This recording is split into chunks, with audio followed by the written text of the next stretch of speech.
إن الحمد لله نحمده ونستعينه ونستغفره ونعوذ بالله من شرور أنفسنا ومن سيئات أعمالنا من يهده الله فلا مضل له ومن يضلل فلا هادي له وأشهد أن لا إله إلا الله وحده لا شريك له وأشهد أن محمدًا عبده ورسوله أرسله بالحق بشيرًا ونذيرًا وداعيًا إلى الله بإذنه وسراجًا منيرًا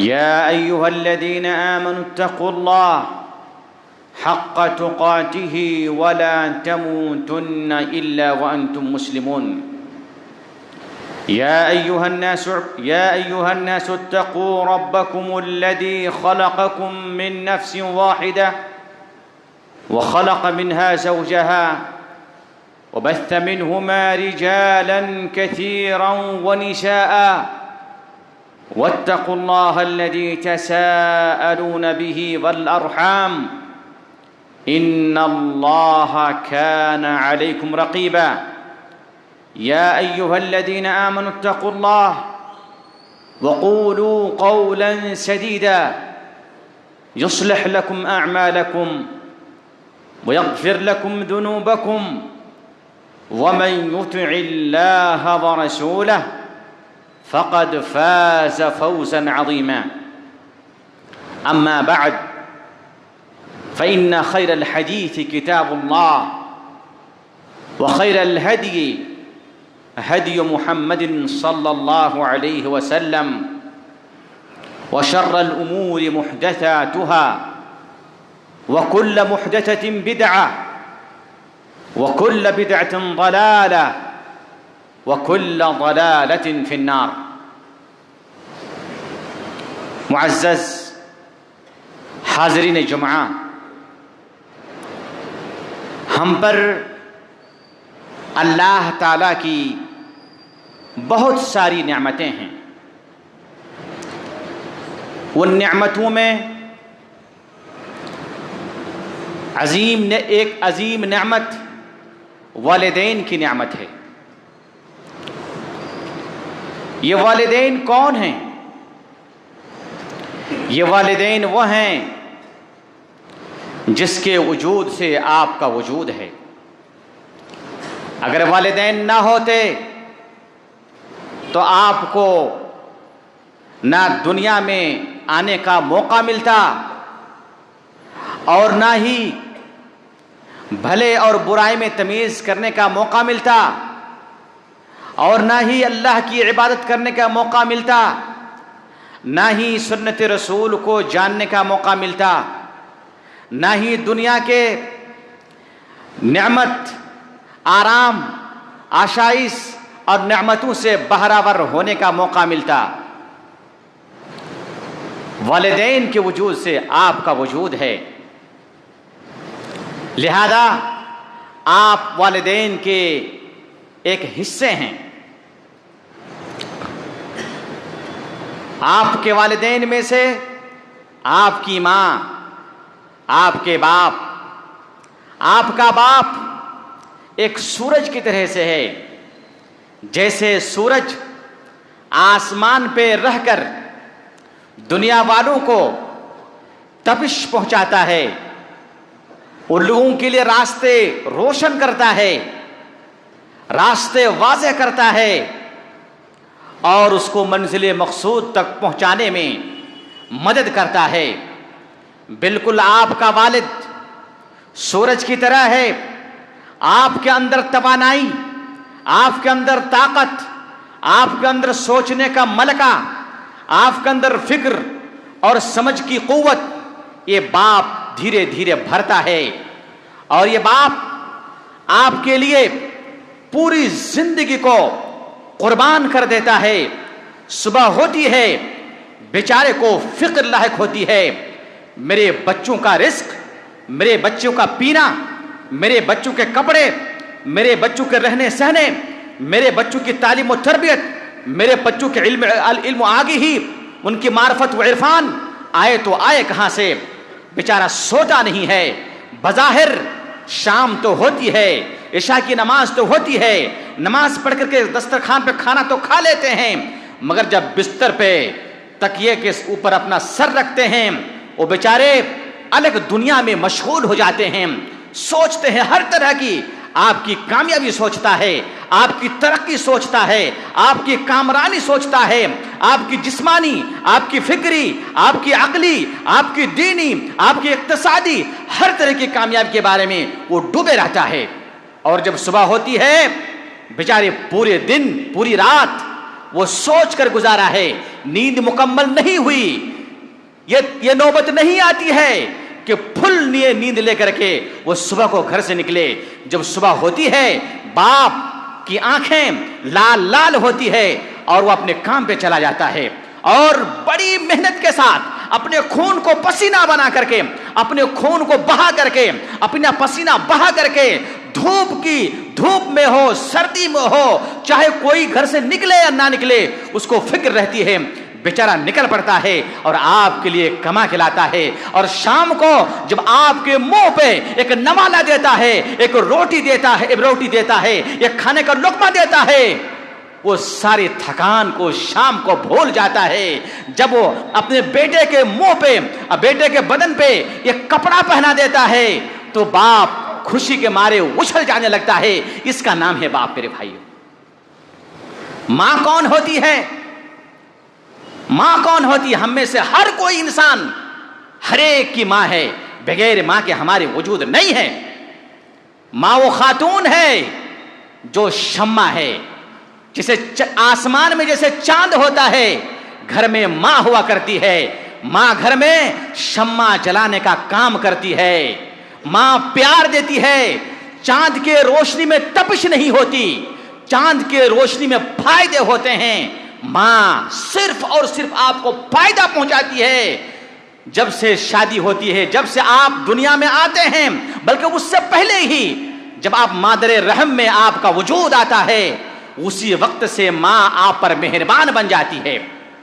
ایک نہیں دو نہیں، 9 مہینے تک، 10 مہینے تک ماں آپ کو اپنے پیٹ میں رکھتی ہے، اور کبھی وہ شکایت نہیں کرتی کہ میرا پیٹ بھاری ہو گیا ہے، یہ بچہ آیا تو کیوں آیا۔ کبھی شکوہ نہیں، کبھی گلہ نہیں، کبھی شکایت نہیں، بلکہ وہ آپ کے وجود سے، آپ کے آنے سے فرحت و انبساط اور خوشی کا اظہار کرتی ہے، اپنے سہیلیوں سے کہتی ہے، اپنے دوستوں سے کہتی ہے، اپنے خیش و اقارب سے اس کا اظہار کرتی ہے، حالانکہ تکلیف ہوتی ہے مگر تکلیف کا اظہار کسی کے سامنے نہیں کرتی۔ جب دن بدن آپ کے اندر بڑھوتری ہوتی ہے ماں کے پیٹ میں، اللہ رب العالمین ماں کے خون کے واسطے سے آپ کو غذا پہنچاتا ہے۔ اللہ رب العالمین نے آپ کے ماں کے خون کو آپ کا غذا بنایا، اور آپ اسی غذا پہ اپنی زندگی گزارتے ہیں۔ آپ بڑے ہوتے ہیں پیٹ میں، ماں کا وزن بڑھتا جاتا ہے۔ جب بیٹا یا بچہ ماں کے رحم میں آتا ہے، اس ماں سے پوچھئے، جس کو تجربہ ہے، جس نے گزرا ہے، اس ماں کو کتنی تکلیف ہوتی ہے۔ سونے میں تکلیف، بیٹھنے میں تکلیف، اور قضاء حاجت میں تکلیف، نماز میں تکلیف، روزے میں تکلیف، لیکن کبھی حرف شکایت اس کے زبان پہ نہیں آتے، کبھی نہیں آتا، بلکہ خوشی کا اظہار کرتی ہے، خوشی کا اظہار کرتی ہے۔ اور قرآن مجید نے ماں کے اس تکلیف کو، اس آلام کو، اس مصیبت کو قرآن نے بھی ذکر کیا ہے۔ رب کائنات جانتا ہے کہ ماں کو کتنی تکلیف ہوتی ہے، صرف رب کائنات اور ماں کو اس درد کا احساس ہوتا ہے، اور کسی تیسرے فرد کو اس کا احساس نہیں ہوتا۔ اسی لیے اللہ رب العالمین نے کہا وَوَصَّيْنَا الْإِنسَانَ بِوَالِدَيْهِ إِحْسَانًا حَمَلَتْهُ أُمُّهُ كُرْهًا عَلَى كُرْهٍ۔ ماں ہم نے انسان کو اپنے والدین کے ساتھ حسن سلوک کرنے کے لیے کہا ہے، اس لیے کہ ماں انسان کو اپنے پیٹ میں تکلیف در تکلیف، تکلیف در تکلیف، مصائب در مصائب، آلام در آلام کے باوجود اٹھائے رکھتی ہے۔ اللہ اکبر۔ پھر جب ولادت کا وقت قریب آتا ہے تو مت پوچھئے کتنی تکلیف ہوتی ہے، اس کو کتنی تکلیف ہوتی ہے۔ درد ذہ بہت خطرناک درد ہوتا ہے. اس درد کا احساس وہی کر سکتی ہے جو اس مرحلے سے گزری ہے. ہم اور آپ صرف زبان سے کہہ سکتے ہیں, اس کا احساس نہیں کر سکتے. جب بچہ کی ولادت کا وقت آتا ہے, ماں مارے درد کے کراہتی ہے, اس کے منہ سے آہ آہ کی آواز نکلتی ہے. لیکن جب بچہ دنیا میں آ جاتا ہے, ماں کی نگاہ شفقت جب اس نومولود پر پڑتی ہے تو ماں ساری تکلیف کو بھول جاتی ہے. اس خاتون کا نام ماں ہے, اس خاتون کا نام ماں ہے. اور جب خون سے لت پت ہے, خون سے لت پت ہے, تکلیف ابھی گئی نہیں, درد گیا نہیں, اس کے باوجود بھی وہ خوشی کا اظہار کرتی ہے. میرا بچہ آیا, میرا چاند آیا, میرا لاڈلا آیا, میرے دل کا جگر آیا. نہ جانے کن کن الفاظ سے آپ کو پکارتے ہیں, محبت کے, پیار کے, شفقت کے جتنے الفاظ اس کے ڈکشنری میں ہوتے ہیں, سارے الفاظ آپ کے استعمال کرتے ہیں. یہ ہے ماں. پھر جب بچہ پیدا ہو جاتا ہے تو ماں ایک نہیں دو نہیں, ایک نہیں دو نہیں, 24 مہینے تک, 2 سال تک, 700 دن تک ماں اپنے بیٹے کو, بچے کو دودھ پلاتی ہے, دودھ پلاتی ہے. کبھی نہیں کہتی کہ میرے دودھ کی قیمت. آپ ذرا غور کیجئے کہ ہم 1 لیٹر دودھ خریدتے ہیں, اس میں ملاوٹ ہے, کیمیکل ہے, پانی ہے, اس کے اندر وہ غذائی مادے نہیں ہوتے ہیں. آپ نے ہم میں سے ہر ایک نے اپنی ماں کا دودھ پیا ہے, تازہ دودھ اللہ نے بندوبست کیا ہے. تازہ دودھ دن میں 5 مرتبہ 6 مرتبہ کتنے لیٹر آپ نے دودھ پیا ہے, اندازہ ہے؟ اندازہ ہے آپ کو؟ ذرا کیلکولیٹر لے کر کے گھر میں بیٹھئے اور 2 سال کا جوڑیے, 5 6 مرتبہ کر کے اپنے ماں کا تازہ دودھ, فریش دودھ جو غذا سے بھرپور ہے, کیمیکل سے بھرپور ہے, وٹامن سے بھرپور ہے, کتنی لیٹر آپ نے دودھ پیا ہے. اس کی قیمت, اس سے بڑھ کر آپ کی ماں نے آپ کی ساری تکلیف کو اٹھائی ہے, ساری تکلیف اٹھائی. آپ نے پیشاب کر دیا رات کو, ٹھنڈی کا موسم ہے, گھر میں کپڑے نہیں ہیں, پیشاب کرتے ہیں. ماں آپ کو کبھی تماچا نہیں مارتی, محبت سے اپنے آپ اپنی جسم کو بستر کے اس حصے میں رکھ لیتی ہے جہاں پیشاب کی ٹھنڈک ہوتی ہے, اور اپنے بیٹے کو, اپنے بچے کو گرم کپڑے میں لپیٹ کر کے اپنے پاس رکھتی ہے, اور پوری رات اپنی ماں ٹھنڈک سے لڑتے ہوئے اپنی رات گزارتی ہے. اس کا نام ماں ہے. آپ کی ماں آپ کی گندگی کو صاف کرتی ہے, پیشاب صاف کرتی ہے, پاخانہ صاف کرتی ہے. کبھی یہ نہیں کہا بیٹے سے, بیٹا کب سے تم نے مجھے بھنگی بنا لیا, میں بھنگی نہیں بننا نہیں چاہتی. کبھی نہیں کہا ماں نے کبھی نہیں کہا. ماں ساری تکلیفوں کو کیوں برداشت کرتی ہے, وجہ کیا ہے, کس امید سے, کس کرن سے, کس جذبے سے, اور کیا لے کر کے. دنیا کے اندر کوئی بھی انسان ایسا نہیں ہے جو بغیر مقصد کے کوئی کام کرے. ہم بھی آج جو خطبہ دے رہے ہیں, ہم جو نماز پڑھ رہے ہیں, بغیر مقصد کے نہیں ہے. ہمارا مقصد ہے, مقصد یہ ہے کہ ہمارا رب ہم سے راضی ہو جائے, ہمارا رب ہم سے خوشی کا اظہار کرے, ہم کو اپنے دامن رحمت میں لے لے اور ہمیں جنت دے دے. میرے بھائیوں, یہ مقصد ہے. ماں کا مقصد کیا ہے؟ ماں کیا کرتی ہے, کیا چاہتی ہے؟ ماں چاہتی ہے, پہلی بات یہ ہے کہ ماں چاہتی ہے کہ میں رب کا حکم بجا لاؤں. دوسری بات یہ ہے, اگر میری بھی باری کبھی آ جائے تو میرا بیٹا مجھے بوجھ نہ سمجھے. جب میں بوڑھی ہو جاؤں, جب میں ضعیف ہو جاؤں, جب میں کمزور ہو جاؤں, چلنے کی صلاحیت نہ ہو, لاٹھی پکڑ کر کے چلوں, بیساکھی میں ٹیک لگا کر کے چلوں, تو میرا بیٹا مجھ کو دیکھ کر کے ہنسے نہ, بلکہ میرا سہارا بنے, میری لاٹھی بنے اور مجھے سہارا دے, کھانے پینے کو بوجھ نہ جانے. اور یہی مقصود ہے. اسی لیے رب کائنات نے ماں باپ کے بارے میں حکم دیا ہے, کہا اعبدوا اللہ ولا تشرکوا بہ شیئا وبالوالدین احسانا. کہا اے انسانوں, سب سے پہلا حکم یہ ہے کہ میری عبادت کرو اور میرے ساتھ کسی کو شریک نہ کرو. یہ سب سے بڑی عبادت ہے اور سب سے بڑا تقاضا ہے, انسان کا سب سے بڑا فریضہ ہے. اس کے بعد اللہ نے کہا وَبِالْوَالِدَيْنِ إِحْسَانًا، وہ ماں جو تمہارے گھر میں شمع ہے، وہ باپ جو تمہارے گھر میں سورج ہے، وَبِالْوَالِدَيْنِ إِحْسَانًا، باپ ماں کے ساتھ حسن سلوک سے پیش آؤ، آداب سے پیش آؤ، قرآن کا حکم ہے۔ اللہ رب العالمین نے اور کہا وَقَضَىٰ رَبُّكَ أَلَّا تَعْبُدُوا إِلَّا إِيَّاهُ وَبِالْوَالِدَيْنِ إِحْسَانًا إِمَّا يَبْلُغَنَّ عِندَكَ الْكِبَرَ أَحَدُهُمَا أَوْ كِلَاهُمَا فَلَا تَقُل لَّهُمَا أُفٍّ وَلَا تَنْهَرْهُمَا وَقُل لَّهُمَا قَوْلًا كَرِيمًا وَاخْفِضْ لَهُمَا جَنَاحَ الذُّلِّ مِنَ الرَّحْمَةِ وَقُل رَّبِّ ارْحَمْهُمَا كَمَا رَبَّيَانِي صَغِيرًا۔ اللہ نے کہا کہ تیرے رب نے فیصلہ کر دیا کہ اللہ کے سوا کسی کے سامنے سر جھکانا نہیں، یہی مسلمان ہے، یہی اسلام ہے۔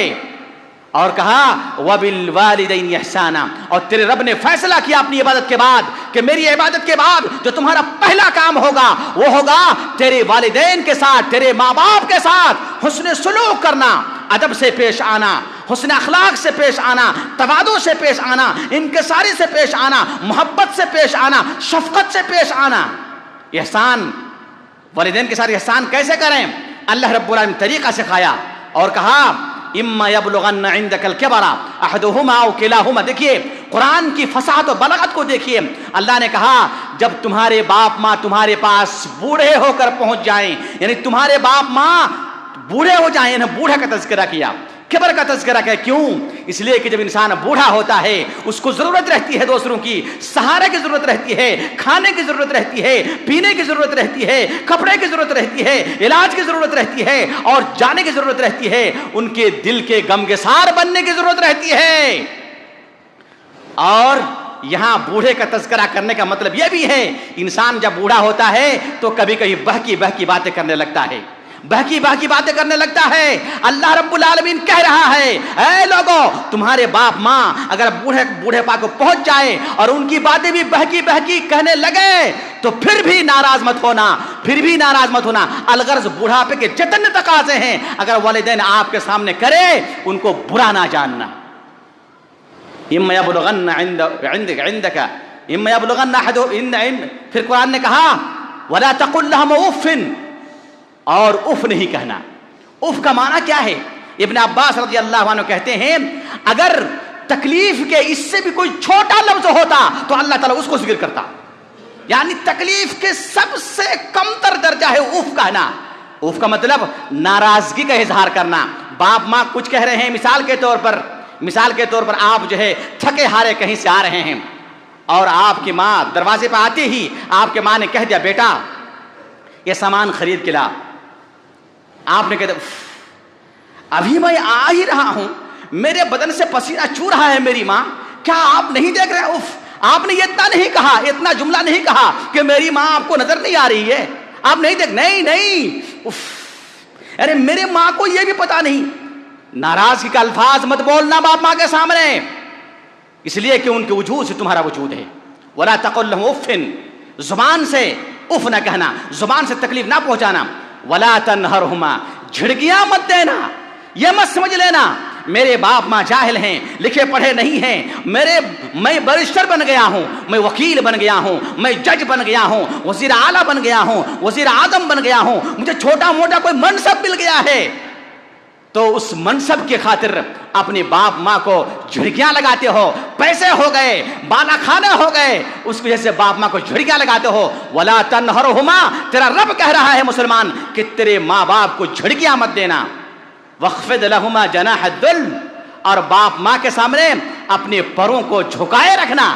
جس طرح سے ایک چڑیا اپنے چھوٹے چھوٹے چوزوں کو اپنے دامن میں سمیٹ لیتی ہے، محفوظ کر لیتی ہے، اپنے باپ ماں کے سامنے اپنے پر کو جھکا دو، متواضع ہو جاؤ، انکسار ہو جاؤ اور چھوٹا بچہ بن جاؤ ماں کے سامنے، باپ کے سامنے۔ اور جب باپ ماں گزر جائے یا نہ گزرے زندگی میں ہو، تیسرا کام یہ ہے کہ مسجد میں آؤ، نماز پڑھو تو رب کو یاد کرنے کے بعد اپنے والدین کو یاد کرو اور کہو رب ارحمہما کما ربیانی صغیرا. رب جس طرح سے میرے باپ ماں نے بچپن میں اتنی ساری تکلیفیں اٹھا کر کے, اتنی ساری مصائب اٹھا کر کے مجھے پالا ہے, رب میں نہیں کر سکتا, تو میرا رب ہے, میرے باپ ماں کا رب ہے, میرے ساری دنیا کا رب ہے. اے اللہ تو اپنے رحمت میں میرے والدین کو ان کے اپنے رحمت کے آغوش میں لے اور ان کی تربیت فرما. اتنا تو کر سکتے ہیں میرے بھائیوں. یہ باپ ماں انمول تحفے ہیں جس کو ملا ہے, بہت بڑے وہ قسمت کے بادشاہ ہیں. رسول اللہ صلی اللہ علیہ وسلم نے ایک مرتبہ فرمایا رغم انفہ رغم انفہ رغم انفہ, اس کی ناک مٹی میں گھسڑ جائے, اس کی ناک مٹی میں گھسڑ جائے, اس کی ناک مٹی میں گھسڑ جائے. صحابہ نے کہا کہ اللہ کے رسول کس کی؟ کہا کہ من ادرک ابویہ ولم يدخل الجنہ, جنہوں نے اپنے باپ ماں کو ضعیفی کی حالت میں پایا, ان کی زندگی میں ان کو پایا اور ان کی خدمت گزار بن کر کے وہ جنت حاصل نہیں کر سکا, اس کی ناک مٹی پہ رگڑ جائے. اللہ اکبر. یہ ایاس بن معاویہ کہتے ہیں جب ان کی ماں کا انتقال ہو گیا تو وہ کہتے ہیں وہ رو رہے ہیں, تو ان کے ساتھیوں نے کہا کہ کیوں رو رہے ہیں؟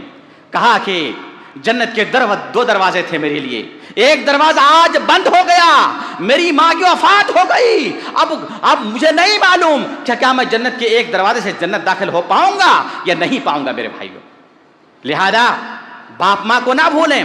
رسول اللہ صلی اللہ علیہ وسلم سے پوچھا گیا من احق الناس بحسن صحابتی, اللہ کے رسول میرے حسن صحبت کا سب سے زیادہ حقدار کون ہے؟ اللہ کے رسول نے کہا امک, کہا کہ ثم من؟ قال امک, قال ثم من؟ قال امک, قال ثم من؟ قال ابوک. اللہ سے پوچھا گیا بتائیے اللہ کے رسول سب سے زیادہ دنیا میں, پوری دنیا میں سب سے زیادہ حسن اخلاق حسن صحبت کا حقدار کون ہے؟ اللہ کے رسول نے فرمایا تمہاری ماں. پھر کہا کون؟ کہا کہ تمہاری ماں. پھر کہا کون؟ کہا کہ تمہاری ماں. پھر کہا کون؟ کہا کہ تمہارے باپ. تین مرتبہ ماں کا ذکر آتا ہے. کیوں معلوم؟ اس لیے کہ ماں رات کو سوتی نہیں ہے. آپ سب لوگ جو لوگ شادی شدہ ہیں, جن کے پاس بچے ہیں, آپ اندازہ لگا سکتے ہیں آپ کی بیوی آپ کے پاس سوئی ہوئی ہوتی ہے, آپ پوری رات نیند لیتے ہیں, آپ کی بیوی کتنی مرتبہ جاگتی ہے صرف بچے کی وجہ سے, کتنی مرتبہ جاگتی ہے. کیا ان کا حق نہیں بنتا؟ یہی وجہ ہے کہ رب کائنات نے ماں کے مقام کو بہت بلند فرمایا ہے, بہت بلند کیا ہے میرے بھائیوں. اور ماں باپ کے آگے جہاد بھی کم ہے. ایک صحابی آتے ہیں کہتے ہیں اللہ کے رسول میں جہاد میں جانا چاہتا ہوں, میرا نام لکھ لیجئے. کہا کہ احی ابواک احی والداک, کیا تمہارے باپ ماں زندہ ہیں؟ کہا کہ ہیں. کہا کہ ففیہما فجاہد, جا اپنے باپ ماں کے ساتھ جہاد کر, ان کی خدمت کرنا جہاد ہے, ان کے ساتھ حسن سلوک سے پیش آنا جہاد ہے, تم کو جہاد کا اجر و ثواب ملے گا. ایک صحابی آتے ہیں کہتے ہیں اللہ کے رسول آپ کے ساتھ میں ہجرت کر کے مدینہ جانا چاہتا ہوں, تو آپ میرا نام لکھ لیجئے. کہا کہ میں باپ ماں کو چھوڑ کے آیا ہوں, میرے باپ ماں رو رہے ہیں, لیکن ایمان کا تقاضا یہ ہے کہ میں آپ کے ساتھ مدینہ چلا جاؤں.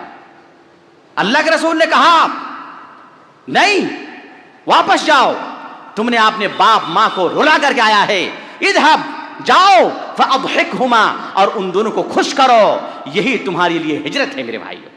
لہذا دنیا میں باپ ماں سے بڑھ کر کوئی ایسی ہستی نہیں ہے جس کا مقام بڑا ہو.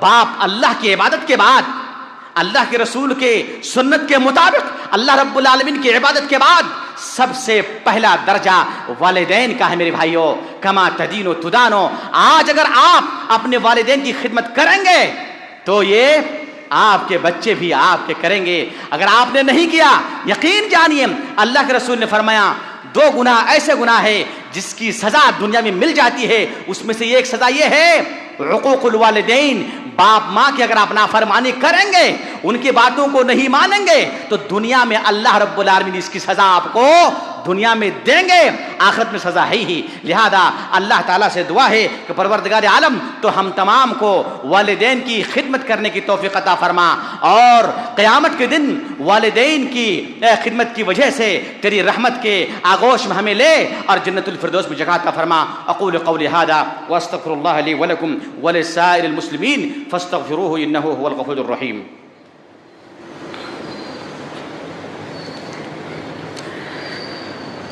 الحمد لله والصلاة والسلام على خير خلق الله نبينا محمد وعلى آله وصحبه اجمعین اما بعد.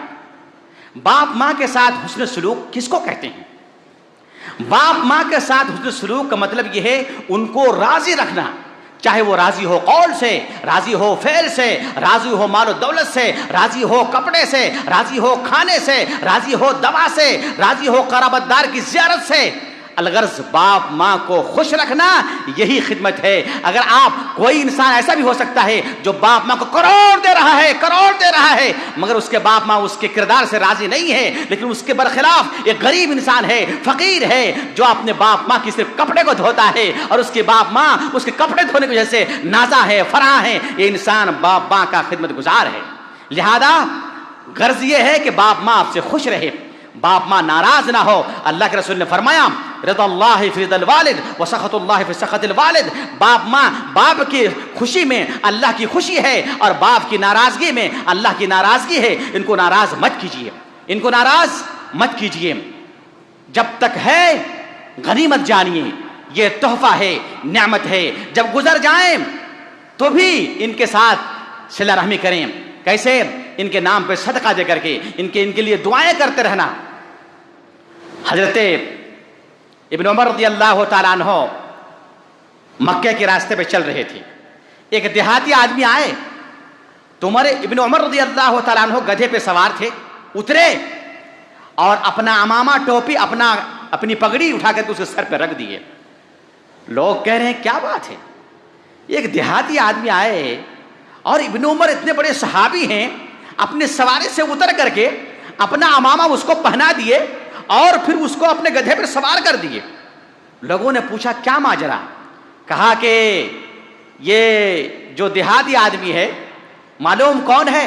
صحابہ نے اور ایک بات کہی، کہا کہ اللہ یہ ابن عمر، ارے ان کو آپ تھوڑی بڑی کوئی چیز دیتے ہو تو خوش ہو جاتا ہے، اتنی بڑی چیز آپ دے دیے، اپنا عمامہ اٹھا کے دے دیے، اس کو تھوڑی بڑی کوئی چیز دے دیتے تو خوش ہو جاتا وہ. تو ابن عمر نے کہا کہ معلوم یہ آدمی کون ہے؟ ہے تو دیہاتی، کوئی شک نہیں، اور دیکھنے میں عام انسان لگ رہا ہے، لیکن یہ ان کے باپ میرے باپ کے دوست تھے، ان کے باپ میرے باپ کے دوستوں میں سے تھے، اور باپ کے دوست اور ان کے دوست کے بیٹوں سے صلہ رحمی کرنا یہ باپ کے ساتھ صلہ رحمی کرنا ہے. لہذا میں نے اپنے باپ کی خاطر اپنے باپ کے نافرمان نہ ہو جاؤں، اس لیے میں نے اپنی پگڑی، اپنا عمامہ اور اپنے سواری پہ اس آدمی کو بٹھایا ہے میرے بھائی. لہذا اپنے والدین کے ساتھ حسن سلوک کیجئے میرے بھائیوں، تکلیف نہ دیجئے. باپ ماں کو بیوی پر مقدم رکھیے، اور بیویوں کو بھی چاہیے سوچنا چاہیے کہ آپ کے شوہر کی ماں ہیں. اگر وہی قیاس آپ لگا لیجئے، اگر آپ کی بھابی آپ کے ماں کے ساتھ وہ برتاؤ کرے جو برتاؤ آپ اپنے ساس سے کر رہی ہیں، کتنا اچھا لگے گا. ہمارے اسلام نے کیا کہا؟ لا یؤمن احدکم حتی یحب لاخیہ ما یحب لنفسہ.